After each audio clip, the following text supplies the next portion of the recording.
लेकिन पाकिस्तान के प्रधानमंत्री शहबाज शरीफ, पाकिस्तान के सेना प्रमुख आसिम मुनीर या फिर ये कहें कि पाकिस्तान की पूरी सत्ता इस वार्ता को सफल बनाने में जुटी हुई है। पाकिस्तान के पीएम ईरान के प्रतिनिधिमंडल से मिल चुके हैं, बात कर चुके हैं, अमेरिका के प्रतिनिधिमंडल से भी मिल चुके हैं और अब बातचीत भी शुरू हो चुकी है अमेरिका और ईरान के बीच, यानी आमने सामने की मीटिंग की शुरुआत हो चुकी है। लेकिन सवाल यही है कि मीटिंग का परिणाम क्या होगा। सवाल यह है कि क्या पाकिस्तान का मिशन सीज फायर सफल होगा या पूरी दुनिया में एक बार फिर पाकिस्तान की फजीहत होने वाली है। इस्लामाबाद में मीटिंग का परिणाम क्या होगा ये कोई नहीं जानता है, लेकिन जो रुझान आ रहे हैं वो पाकिस्तान के लिए अच्छे नहीं हैं। सत्ता में आज हम अमेरिका ईरान मीटिंग की मिनट टू मिनट कुंजी आपको दिखाएंगे, हर तस्वीर के साथ इसके मायने और मतलब भी बताएंगे। एक तरफ पाकिस्तान के प्रधानमंत्री और पाकिस्तान के सेना प्रमुख ईरानी प्रतिनिधिमंडल से मिल रहे हैं, दूसरी तरफ ईरान पाकिस्तान के लिए तल्ख पैगाम भी दे रहा था। ईरान की बड़ी धमकी के बीच पाकिस्तान की सांसें अटकी हुई थी। ईरान की ओर से कहा गया है कि अगर अमेरिका ने धोखा दिया तो पाकिस्तान इसके लिए जिम्मेदार होगा। ईरान का स्पष्ट शब्दों में कहना है कि पाकिस्तान में वार्ता पर विश्वास नहीं है। अमेरिका के धोखे की वजह से पाकिस्तान पर भरोसा ही नहीं है। अमेरिका ने बार बार अपने वादे तोड़े हैं, कूटनीति के साथ विश्वासघात किया है। ईरानी डेलीगेशन को बातचीत पर यकीन नहीं है। ईरानी जनता के हितों और अधिकारों से समझौता नहीं है। तो सवाल यह है कि अगर वार्ता फेल हो गई तो क्या होगा।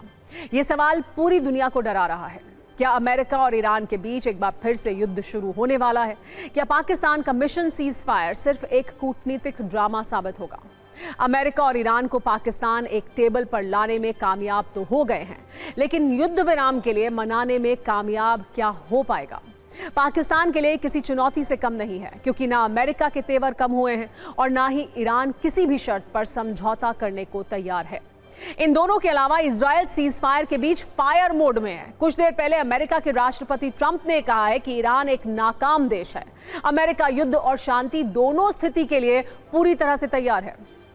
पाकिस्तान से मीटिंग की कई तस्वीरें अब तक सामने आ चुकी हैं, जिसने एक नई थ्योरी दी है, नए ट्विस्ट भी दिए हैं। पाकिस्तान कैसे इस टकराव को हैंडल करेगा ये कहना मुश्किल है, लेकिन यह वक्त पाकिस्तान के लिए सबसे मुश्किल दौर से गुजर रहा है, क्योंकि तनाव ज्यादा है, पाकिस्तान पर भरोसा कम है, जिसकी वजह से सीज फायर के बीच युद्ध वाले शोले भी भड़क सकते हैं। इसे आप ईरानी संसद के अध्यक्ष बागेर कालिबाफ और अमेरिका के राष्ट्रपति ट्रंप की जुबानी टक्कर से भी समझ सकते हैं। बागेर कालिबाफ का कहना है कि अमेरिका से बातचीत का इतिहास खराब रहा है। वहीं ट्रंप का दावा है कि ईरान इसलिए जिंदा है कि वो बातचीत कर सके। ईरान अक्सर आरोप लगाता रहा है कि अमेरिका ने हमेशा अपने वादे तोड़े हैं, जबकि ट्रंप स्ट्रेट ऑफ हॉर्मुज को लेकर आक्रामक है। ईरान पर इसे खोलने के लिए लगातार दबाव बना रहे हैं। ईरान को अमेरिका पर बिल्कुल भरोसा नहीं है। ईरानी संसद के अध्यक्ष ने कहा है कि अमेरिका ने एक साल में 2 बार हमले किए। ट्रंप का दावा है कि अगर ईरान ने शर्तें नहीं मानी तो पहले से ज्यादा घातक हमले करेंगे।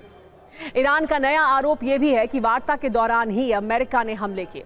लेबनान को लेकर लगातार ईरान अमेरिका की कूटनीतिक घेराबंदी कर रहा है। वहीं ट्रंप का कहना है कि फिर हमले के लिए जंगी जहाज तैयार है।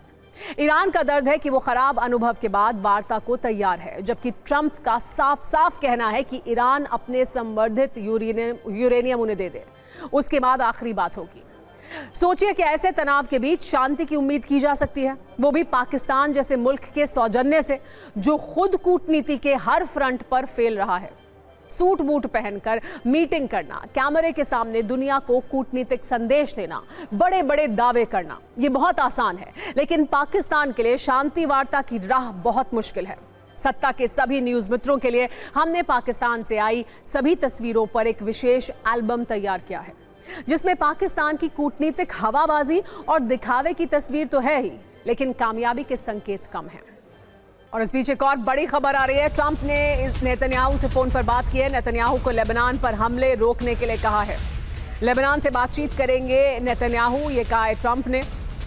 इस बीच जहां एक तरफ ईरान और अमेरिका की डेलीगेशन की बात हो रही है, डोनाल्ड ट्रंप ने नेतन्याहू से कहा है कि लेबनान पर हमले रोकें, लेबनान से बातचीत करेंगे नेतन्याहू। बातचीत का समय भी निर्धारित हो चुका है। अमेरिका में बातचीत होनी है, लेकिन उससे पहले हमले रोक दिए जाएं, ये कहा है डोनाल्ड ट्रंप ने नेतन्याहू से।